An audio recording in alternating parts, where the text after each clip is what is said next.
American pressure on Israel, not Israel, while visiting Israel, and unacceptable to Israel, to the land of Israel.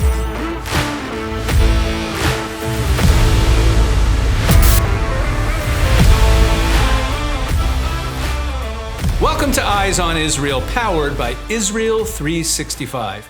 As you are no doubt aware, over the past few weeks, there has been a surge of pro-Hamas, anti-Israel demonstrations on college campuses all across America. Much of the mainstream media has referred to these protests as pro-Palestinian and anti-war, but a closer look at the slogans and behavior of the protesters reveals something very dark going on. Calling for Tel Aviv to be leveled to the ground, or for IDF soldiers like my own children to be killed, and for the entire state of Israel to be wiped off the map are not exactly about peace and coexistence.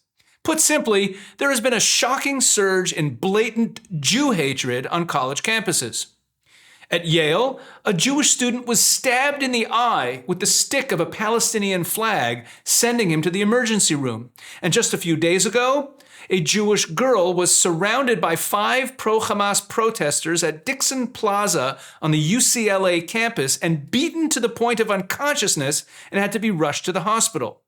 Similar incidents of violent harassment have been reported on many campuses. On a number of these campuses, Jewish students have been harassed, prevented from going to class, and in some cases even warned by the school not to come to campus for their own safety. But the real scandal is in the fact that the college administrations in many cases are pandering to the Jew haters. A few weeks ago, there were hearings in Congress where Jewish students testified to the dangerous environment that they have now been subjected to. At those same hearings, on April 17th, Columbia University President Minouche Shafik was questioned about pro-Hamas comments made by Mohammed Abdu. Mohammed Abdu is a self-described, quote, Egyptian Muslim anarchist, interdisciplinary activist scholar of indigenous black critical race and Islamic studies. He's currently serving as a visiting professor of modern Arab studies at Columbia. Let me bring your attention to Mohammed Abdu, who was hired after the October 7th terrorist attack against Israel. He, on October 11th, posted, yes, I'm with Hamas and Hezbollah and Islamic Jihad. He also decried false reports accusing Arabs and Muslims of decapitating the heads of children and being rapists. We know that there were decapitations of babies, of innocent Israeli citizens, of seniors, of women. There were rapes, and yet Columbia hired this individual as a professor. How did that hiring process work? Were you aware of those statements before the hiring? I share with you your repugnance at those remarks. I completely understand that. On my watch, faculty who make remarks that cross the line in terms of anti-Semitism, there will be consequences for them. What are the consequences in this case? I have 5 cases at the moment who have either been either taken out of the classroom or dismissed. And is he one of those? He will never work at Columbia again. So he has been terminated? He has been terminated. And not just terminated, but his files will show that he will never work at Columbia again. So he's currently not employed by Columbia? He is grading his students' papers and will never teach at Columbia again. Great! Columbia University's president is telling us that she has no tolerance for pro-terrorist rhetoric from her faculty, that Abdu was fired and will never work at Columbia again. There's only one problem. Shafik lied under oath. A week after this testimony, an investigative journalist who goes by the Twitter handle Visegrad24 went undercover into the protests at Columbia. He met up with Abdu, who told him plainly that President Shafik lied under oath.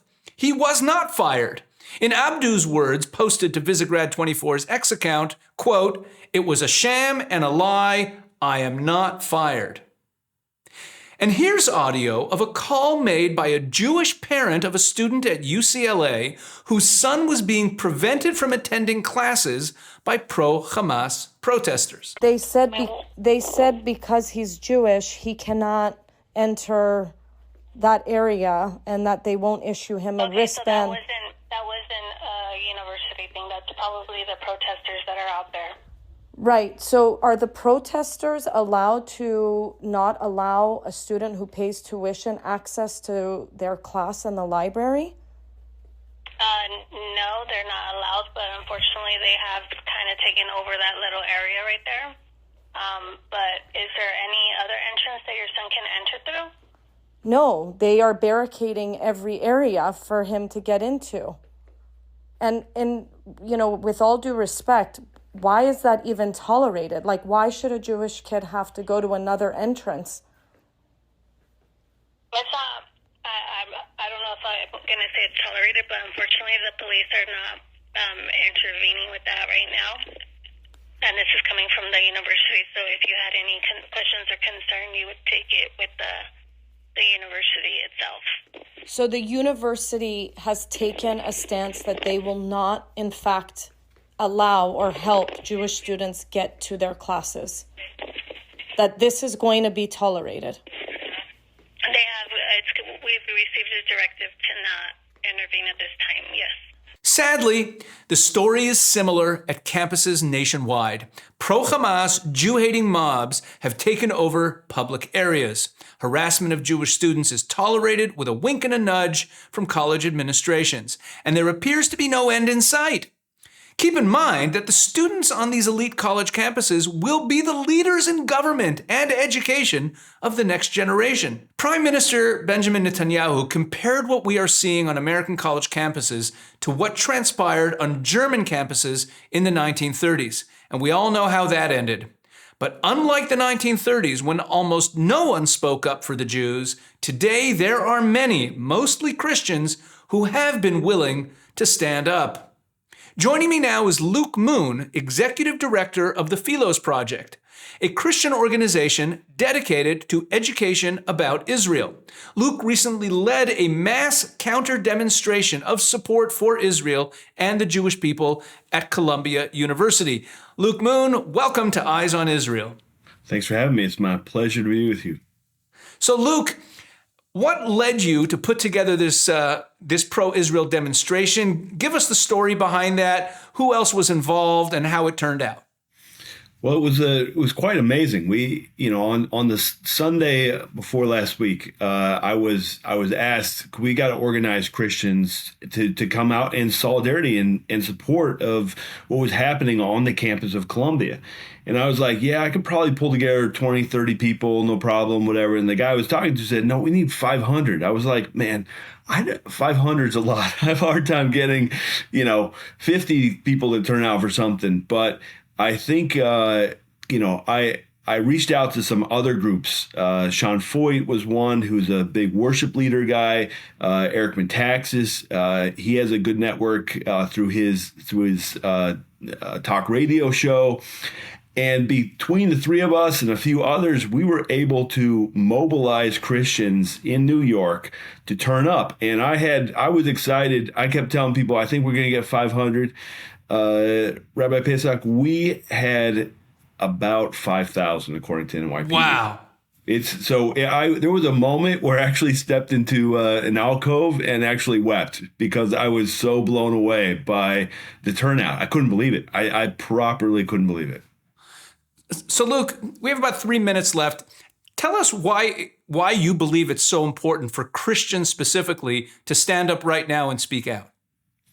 Well, I think that Jews and Christians are linked in this struggle because what we're facing is civilizational. The people who are against the Jews are also against the Christians. We've seen that with Christmas tree, the attacks on Christmas tree lightings that took place around Christmas time, but it didn't stop, right? They continue to go after. Basically, what they're against is people who actually take the Bible seriously, which is Jews and Christians, right? Because we are the ones who stand in the way of their total global domination of, call it the red-green alliance between the Marxists and the Islamists. They both have global domination plans, and I think we stand in the way, and so they hate us. They hate what we stand for, And so the fact that they hate the Jews and hate the Christians, as far as I'm concerned, that means that the Jews and the Christians need to stand together because I would prefer standing rather than kneeling.